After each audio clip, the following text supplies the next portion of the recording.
I had addressed that briefly in the PowerPoint. The administration has obviously talked about that. If you look at the history, there have been self-initiations in the past.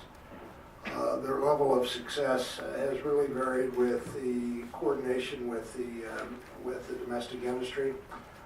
There are situations where self-initiation would be helpful, such as where an industry very much wants to bring a case, but because of the country or countries against which they're bringing the case, they're deeply concerned about retaliation, won't bring it themselves. I think those types of situations, self-initiation makes sense.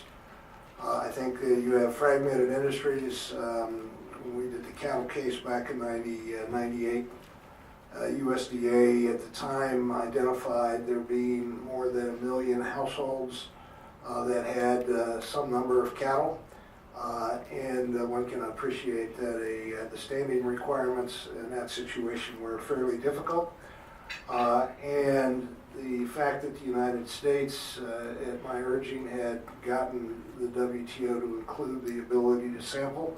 USDA would not release the list of domestic producers to commerce so that they could sample, and so we were stuck having to spend basically 120 days to go out and round up enough support to get the case initiated.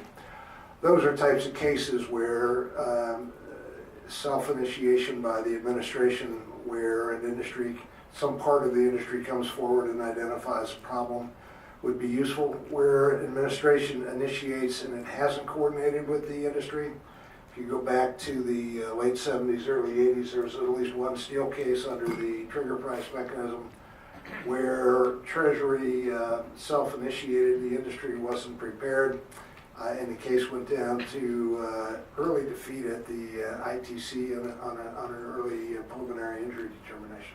So can it be helpful? Sure, it can be helpful. Are there other laws where the agencies themselves could self-initiate? You know, USITC has the authority under 201, under 337 to self-initiate. As far as I know, they've never self-initiated a case under either of those statutes. As far as I know, there were 2 self-initiations by the ITC, but they didn't go forward. Like they initiated and then withdrew later. But there is some. Well, so it can be done, but again, if you're not coordinating with the industries that need to supply the information, then it probably won't work in fact.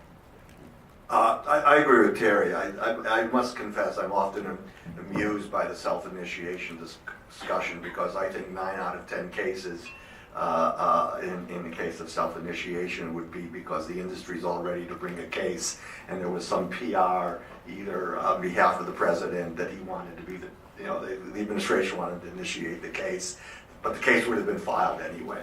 There may be the one-off case like Terry talked about. The bigger issue, I think, is not self-initiation of dumping countervailing duty cases, but I don't think we yet know how the president will use a lot of his executive authority, where all he has to do is issue an executive order and he can impose import restrictions.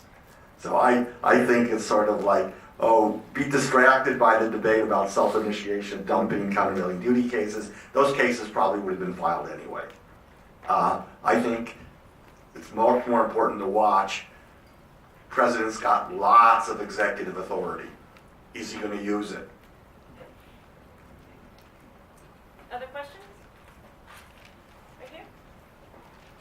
Ikenson, Washington Analysis. I was wondering about the tools that the Trump administration could potentially use to help the steel industry specifically. I know Mr. Stewart mentioned Section 337.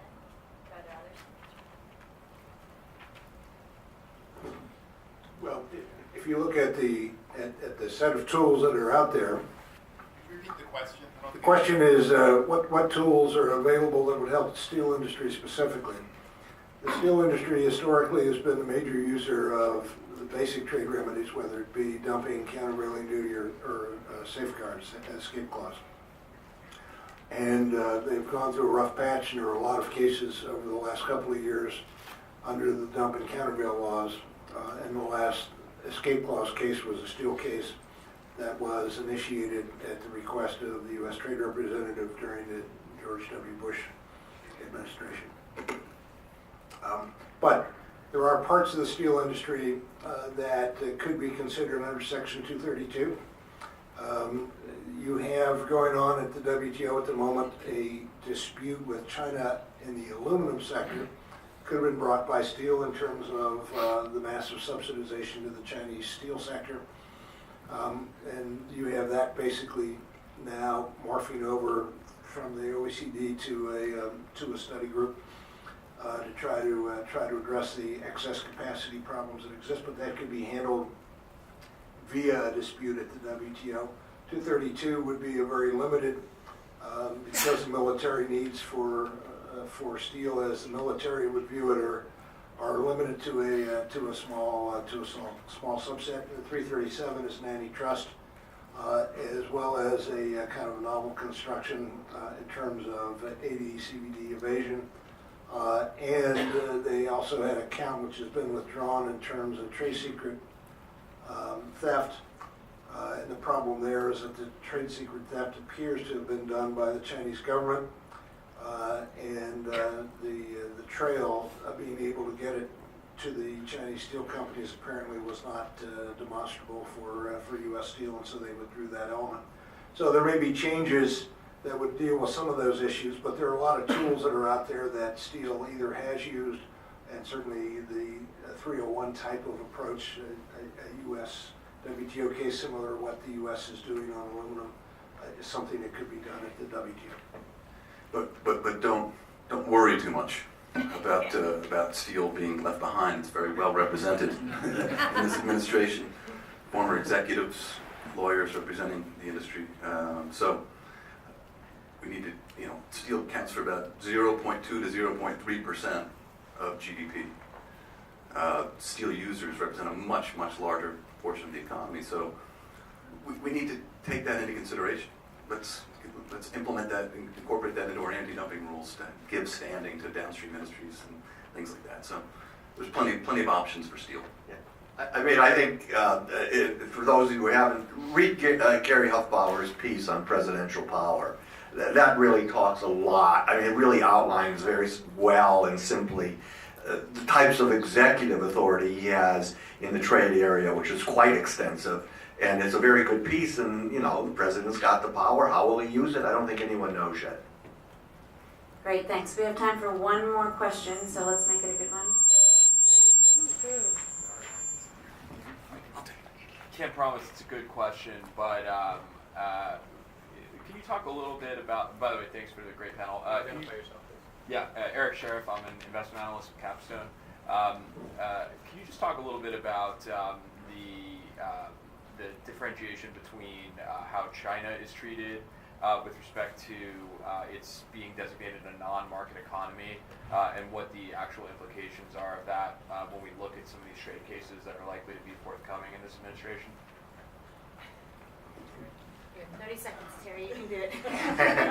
Well, it's the only law in which it is a relevant issue is the anti-dumping law. And in the anti-dumping law, we distinguish between market and non-market economies. Non-market economies, the issue has been a feeling that the prices in the home market are not usable, and hence you don't have a price to compare to. And so you use a constructed value, but you use a constructed value where you actually are valuing the inputs in a surrogate country, a country that's at a comparable stage of economic development. And that has been the way we have treated non-market economies for the last few decades. So there's a big WTO dispute going on at the moment against Europe. Consultations were requested against the U.S. in terms of whether or not China's protocol and the elimination of paragraph A2 of Article 15 of the protocol means that China automatically becomes a market economy on December 11, 2016. Neither Europe nor the United States has viewed that as the correct answer. And so China is pursuing it at the moment against Europe and possibly against us going forward. If you want more information about that, go to the Cato site. We've written a lot about non-market economy methodology. Thank you, Kristin. Thank you to the panel. This was probably as dense a discussion, and I mean that in a really, really good way, that we've had at WIDA in a long time. Dense? I would have said enlightened. Thank you. Enlightened and intense and chock full of really good information.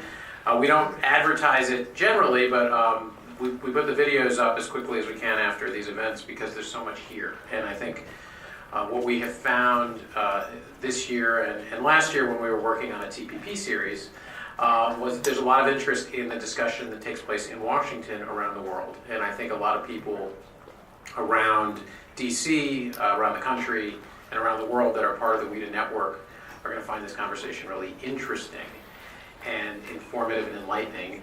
And I'm very grateful for all of you for participating here today. It's Chuck, I hope you're right that I hope there is a lot of discussion, a lot of negotiation. That means there'll be a lot more opportunities for more panels at WIDA. So we look forward to hosting all of you again.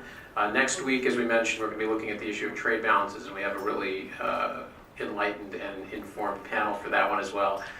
So with that, thanks for the panel. Thanks to Kristin for moderating.